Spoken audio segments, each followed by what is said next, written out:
semuanya, perkenalkan saya Febri Nayolanda Petahaya. Saya Deliana Jatulmuna. Saya Alianza Firalubis. Saya Ayu Lestari Siahaan. Saya Tawas Christian Prasoki Hutagaluh. Saya Reno Yudi Ayo. Saya Paradi Sinaga. Nah, berdasarkan teori di atas, teman-teman pasti penasaran kan apa yang akan kita bahas pada video berikut ini. Jadi teman, di sini kita akan membahas beberapa topik dari ekonomi digital, yaitu pendahuluan, timeline evolusi teknologi informasi dan komunikasi, atau yang biasa kita kenal dengan TIK. Yang ketiga, faktor penghambat perkembangan TIK. Yang keempat, internet of TIK. Jadi, mendengar kata teknologi informasi dan komunikasi pasti sudah tidak asing lagi nih pada kita saat ini. Tapi, apa sih teknologi informasi dan komunikasi ini dalam lingkup ekonomi digital? Untuk lebih tahu jawabannya, mari kita simak video berikut ini sampai akhir ya. Selanjutnya, apa sih teknologi informasi dan komunikasi dan fakta-fakta apa saja yang terjadi sepanjang evolusi teknologi informasi dan komunikasi? Dalam video ini, kita akan melihat lebih dekat pada evolusi teknologi informasi dan komunikasi yang akan dibahas pada penjelasan selanjutnya, seperti yang telah disampaikan pada video sebelumnya. Evolusi yang pada akhirnya mengarah pada ekonomi digital saat ini dimulai dengan penemuan transistor pada tahun 1947. Perangkat ini bisa jauh lebih padat, jauh lebih murah, menggunakan lebih sedikit energi, dan lebih mudah ditangani dan jauh lebih dapat diandalkan daripada tabung vakum. Transistor dan miniaturisasi kemampuan yang akhirnya ditawarkan menyebabkan evolusi teknis dengan kecepatan dunia yang belum pernah dilihat sebelumnya. Pada tahun 2019, sekitar 23 miliar perangkat yang mengandung CPU atau unit pemrosesan pusat terhubung ke infrastruktur teknologi, informasi, dan komunikasi sebagai mesin terbesar yang pernah ada. Selain itu, jumlah terbesar yang pernah dibuat meningkatkan 10% per tahun sesuai dengan penggandaan selama 7 tahun. Perkiraan di tahun 2025, lebih dari 40 miliar perangkat akan terhubung ke internet. Tapi, bagaimana sih awal mula hadirnya teknologi informasi dan komunikasi di dunia? Simak di pembahasan selanjutnya dari video ini. Sebelum kita membahas bagaimana timeline evolusi TIK, ada baiknya jika kita mengetahui lebih dulu nih, apa sih maksud dari TIK ini? Teknologi informasi dan komunikasi atau TIK adalah penggunaan teknologi komputer dan perangkat lunak untuk mengumpulkan, menyimpan, memanipulasi, dan menyebarkan informasi. TIK meliputi perangkat keras, perangkat lunak, jaringan komputer, dan teknologi telekomunikasi yang digunakan untuk memfasilitasi pengiriman, penerimaan, dan pengolahan informasi. Teman-teman, sebelum kita membahas lebih jauh lagi tentang TIK, mari kita sama-sama memperhatikan peta timeline evolusi TIK berikut. Di gambar tersebut, kita dapat melihat sebuah lini masa perkembangan teknologi informasi dan komunikasi dari tahun 1954 hingga 2018. Lini masa ini dibagi menjadi 3 cabang utama, yang menunjukkan evolusi dari telekomunikasi, teknologi informasi, dan gabungan keduanya, yang kemudian dikenal sebagai teknologi informasi dan komunikasi. Oke, kita masuk ke bagian pertama, yaitu telekomunikasi. Dimulai dengan penemuan radio transistor pada tahun 1954 yang merevolusi komunikasi dengan mobilitasnya. Perkembangan serat optik pada tahun 1965 memungkinkan transmisi data jarak jauh dengan kecepatan yang tinggi. Di tahun 1981, telepon seluler Nordic Mobile menjadi tonggak penting dalam komunikasi nirkabel. GSM di tahun 1991 memperkenalkan standar komunikasi seluler global. Yang kedua yaitu teknologi informasi. Mikroprosesor di tahun 1971 menjadi otak dari banyak perangkat elektronik modern. PC di tahun 1977 membawa komputasi ke rumah-rumah dan bisnis. Ethernet di tahun 1974 dan TCP atau IP di tahun 1974 juga membentuk dasar dari jaringan komputer yang modern. MS-DOS di tahun 1981 menjadi sistem operasi standar untuk PC. Laptop di tahun 1985 menambah portabilitas pada komputasi. Yang ketiga adalah teknologi informasi dan komunikasi. World Wide Web pada tahun 1993 dan Prambanan Mosaic pada tahun 1993 juga membuka internet untuk umum. Sistem operasi Windows tahun 1995 membawa antarmuka pengguna grafis yang mudah digunakan ke PC. Amazon pada tahun 1997 menjadi pelopor dalam perdagangan elektronik. Bluetooth dan Wi-Fi pada tahun 1997 merevolusi konektivitas nirkabel. Mesin pencari Google pada tahun 1998 mengubah cara kita mencari informasi. 3G pada tahun 2003 dan 4G pada tahun 2009 membawa internet berkecepatan tinggi ke perangkat seluler. iPhone pada tahun 2007 dan Android pada tahun 2007 memperkenalkan smartphone modern. Media sosial seperti YouTube pada tahun 2005, Facebook tahun 2004, dan Twitter tahun 2006 mengubah cara kita berinteraksi. Layanan seperti Spotify pada tahun 2008, Dropbox pada tahun 2007, Uber pada tahun 2009, Airbnb pada tahun 2008, dan Bitcoin pada tahun 2009 menunjukkan potensi TIK dalam berbagai industri. Lini masa ini dengan jelas menggambarkan bagaimana perkembangan pesat dalam telekomunikasi dan teknologi informasi yang telah menyatu untuk membentuk landscape TIK yang kaya dan terus berkembang. TIK telah mengubah cara kita berkomunikasi, bekerja, belajar, berbelanja, dan bersosialisasi, dan akan terus membentuk dunia kita di masa depan. Kami juga punya fakta menarik nih buat teman-teman tentang ARPANET. ARPANET adalah jaringan bersejarah yang memainkan peran penting dalam pengembangan internet. ARPANET mengembangkan teknologi kunci yang digunakan di internet saat ini dan membuka jalan bagi perkembangan aplikasi internet yang telah mengembang dan mengubah cara kita hidup dan bekerja. Didirikan oleh Advanced Research Project Agency atau ERPA dari Departemen Pertahanan Amerika Serikat pada tahun 1966 yang kemudian diluncurkan pada tahun 1969. ARPANET membuka jalan bagi pengembangan aplikasi internet seperti email, transfer file, dan World Wide Web. Mengingat betapa kompleksnya evaluasi TIK di dunia, kira-kira apa sih faktor penghambat dari pengembangan serta perubahan TIK dan gimana sih hadirnya internet ini mempengaruhi berbagai hal?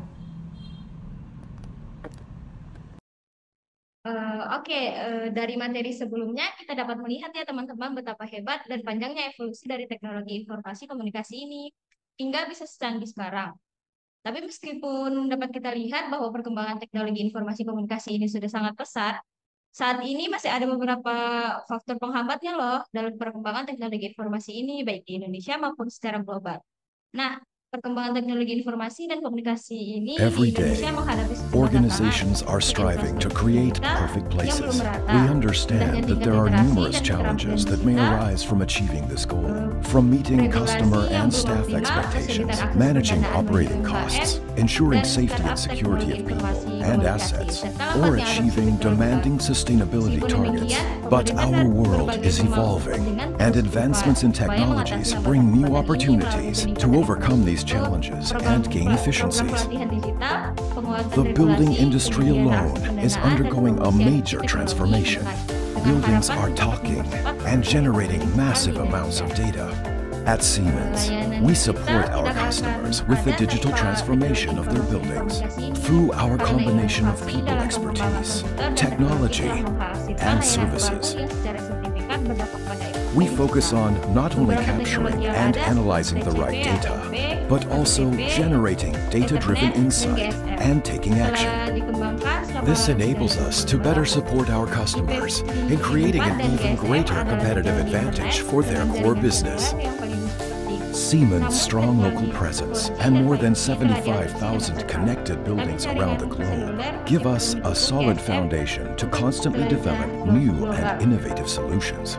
Adaptasi Our terhadap customers teknologi confide in baru us membutuhkan to optimize investasi their dan assets' waktu yang performance, signifikan. identify Namun, cost adopsi reduction teknologi baru opportunities, membutuhkan investasi. increase productivity of their Investasi yang staff, signifikan or enhance their karena ada building's pembelian value. tabung tinggi dan perlu With our dibutuhkan unique kesehatan domain akal. expertise, Itu the right address technologies, translation and atau lifecycle ATC services, telah it's no meningkatkan wonder area data customers yang from tersedia all lebih over the world cepat are dan turning to efisien, Siemens to yang help menyebabkan create. penurunan jumlah perangkat dan yang mendukung IPv4. Evolusi aplikasi seluler seperti iPhone dan Android sangat cepat, dengan iPhone dan perangkat Android yang paling populer. Kompatibilitas teknologi baru dengan sistem yang sudah ada sangatlah penting, karena memungkinkan pengoperasian yang mulus di lingkungan lokal. Infrastruktur juga memainkan peranan penting dalam pengadopsian teknologi baru. Teman-teman pada tahu nggak kalau ada yang disebut dengan Internet of Things, yang mana hal ini memiliki hubungan yang kuat dengan pengembangan teknologi informasi dan komunikasi nih. Kalau teman-teman belum tahu, tenang aja, kami akan menjelaskan tentang Internet of Things ini. So keep on watching ya guys. Oke, baik. Next, kita akan membahas tentang Internet of Things. Interaksi antara manusia dan mesin merupakan elemen inti dalam evolusi telekomunikasi yang terdiri dari arsitektur jaringan, manajemen jaringan, protokol komunikasi, dan layanan. Sebagian besar statistik telekomunikasi masih berkaitan dengan jumlah individu yang terhubung ke internet jaringan seluler, jumlah traffic, dan pendapatan yang dihasilkan oleh traffic bagi operator telekomunikasi. Cisco memperkirakan akan hampir 30 miliar perangkat terhubung ke internet pada tahun 2022 yang akan menghasilkan persen traffic internet global. Penerapan perangkat IoT ada 5 kategori, yaitu konsumen, komersial, industri, infrastruktur, serta militer.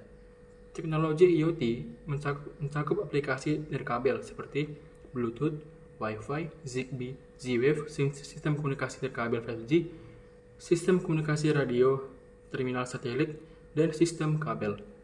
Teknologi ini dapat saling berhubungan seperti Wi-Fi yang menghubungkan sensor lokal ke platform komunikasi lokal. Privasi, keamanan, dan keselamatan merupakan aspek penting dari IoT. Dengan layanan kesehatan yang efektif, dapat menyimpan data pribadi dalam jumlah yang besar. Langkah-langkah keamanan meliputi enkripsi yang kuat, akses terbatas, serta firewall. Sistem IoT dengan berbagai ancaman keamanan dapat diakses dan dikelola melalui jaringan yang besar.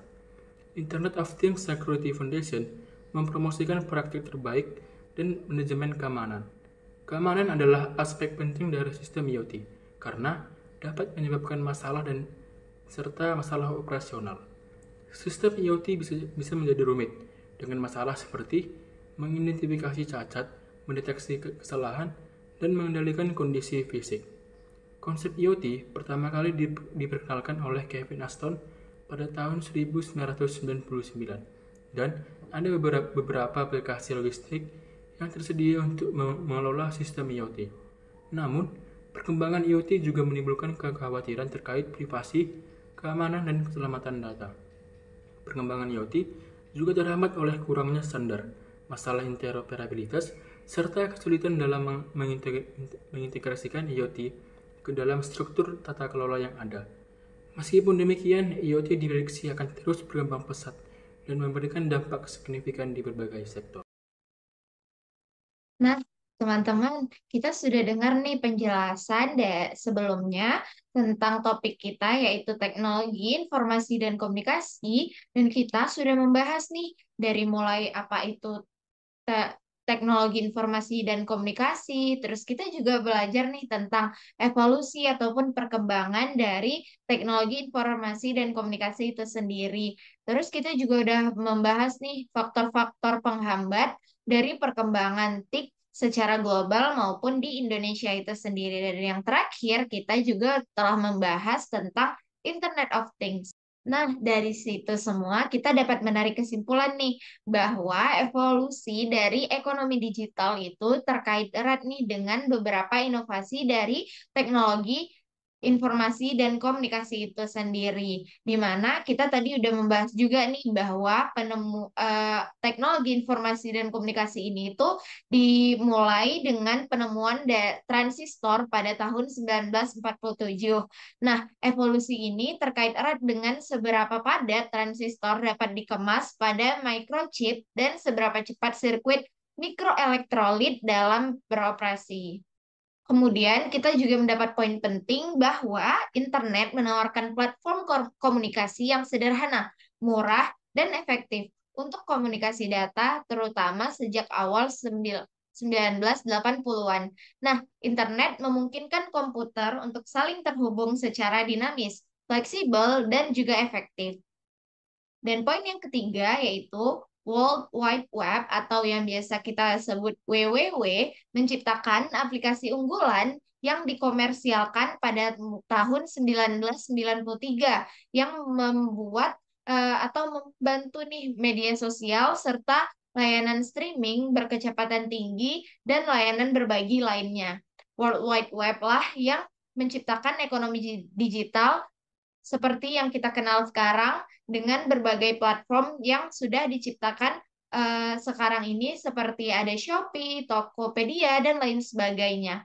Dan yang terakhir, kita juga dapat menarik kesimpulan bahwa evolusi komunikasi data melalui jaringan seluler digital dimulai dengan GSM pada tahun 1991 dan mendapatkan momentum ketika teknologi 5G diperkenalkan 10 tahun kemudian. Sistem seluler ini membuat komunikasi menjadi ada di mana-mana dengan cara baru dengan membuatnya tidak tergantung pada tempat dan waktu. Yang mana seperti yang kita rasakan ya sekarang, kalau dengan internet itu sendiri, kita bahkan bisa nih melihat apa-apa saja kejadian yang mungkin terjadi di luar negeri ataupun di bagian dunia yang lain. Begitu ya teman-teman. Dan ini mulai dapat kita rasakan sejak diperkenalkannya jaringan yang namanya 3G dan sekarang bahkan udah ada sampai 5G. Nah, mungkin itu saja sih poin-poin penting yang teman-teman harus ingat dari pembelajaran kita kali ini. Bagaimana nih dengan video pembelajaran kita kali ini? Menarik sekali, bukan? Semoga kiranya video yang kita berikan ini dapat menambah wawasan teman-teman yang telah mendapat. Sekianlah video pembelajaran dari kami hari ini. Terima kasih kepada teman-teman yang sudah nonton sampai akhir. See you everyone.